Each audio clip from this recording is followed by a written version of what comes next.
ఎడారిలో సెలయేర్లు. జూన్ 24వ తారీఖు. ఇశ్రాయేలు పరిశుద్ధ దేవుడగు సృష్టికర్త అయిన యెహోవా ఈ మాట సెలవిచ్చుచున్నాడు.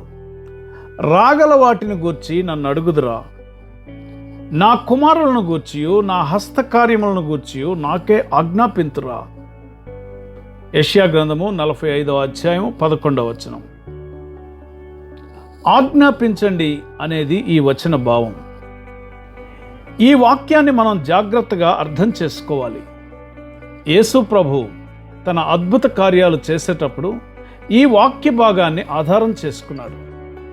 యెహోషువాకి విజయ గడియలు సమీపించగా శత్రునాశనం సంపూర్ణమయ్యేలా తన కత్తిని ఆకాశం వైపుకు చాపి, సూర్యుడా అస్తమించకు అని ఆయన ఆజ్ఞాపించినప్పుడు ఈ వాగ్దానాన్ని ఉపయోగించుకున్నాడు.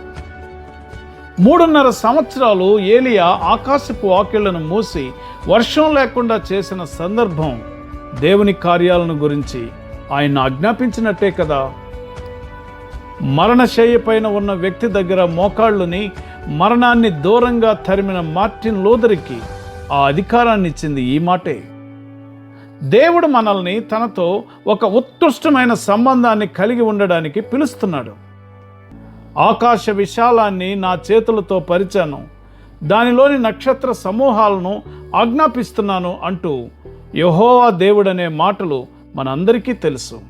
అయితే ఇలాంటి దేవుడు మన ఆజ్ఞలను స్వీకరించడానికి సిద్ధపడి మనల్ని ఆహ్వానిస్తున్నాడు.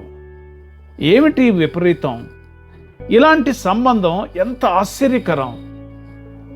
దేవుణ్ణి ఆజ్ఞాపించడానికి మనకున్న అవకాశానికి నత్తిగా అవిశ్వాసంతో మనం చేసే సగం ప్రార్థనలకి పొంతన ఎక్కడ?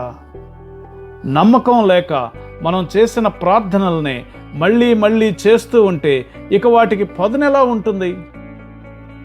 తన ఇహలోకపు అవతారంలో దేవుడైన యేసుక్రీస్తు చాలాసార్లు మనుషుల ఆజ్ఞల కోసం అడిగాడు. యెరికో పట్టణంలో ప్రవేశిస్తూ ఉన్నప్పుడు గుడ్డివాళ్ళు ఎదురైతే తనకై తాను ఏమి చేయలేదు. నేను మీకు ఏమి చేయాలని కోరుతున్నారు అంటే, చెప్పండి, నేను సిద్ధంగా ఉన్నాను అన్నట్టే కదా. తన మహిమల తాళపు చెవిని సురోఫెనికియ స్త్రీకి అప్పగించి, నీ ఇష్టం, ఏం కావాలో తీసుకో అన్నట్లు యేసుక్రీస్తు వ్యవహరించలేదా? తన పిల్లలను ఎలాంటి ఉన్నత స్థానానికి దేవుడు హెచ్చిస్తూ ఉన్నాడో మన మానవ జ్ఞానం అర్థం చేసుకోగలదా? ఆయన ఏమంటున్నాడు? నా మహిమ ప్రభావాలన్నీ నీ ఆధీనంలో ఉన్నాయి.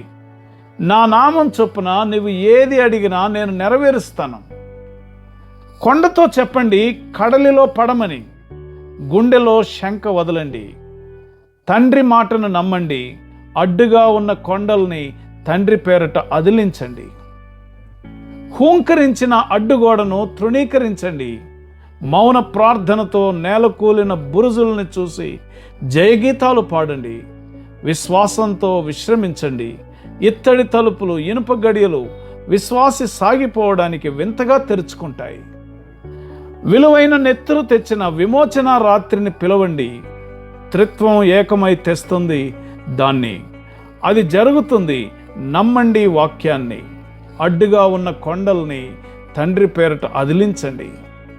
విశ్వాసాన్ని చేబూని సందేహాన్ని త్యజించి అసాధ్యాలను సాధ్యం చేసే అద్భుతమైన శక్తిని ధరించి అన్నింటినీ జరిగించండి.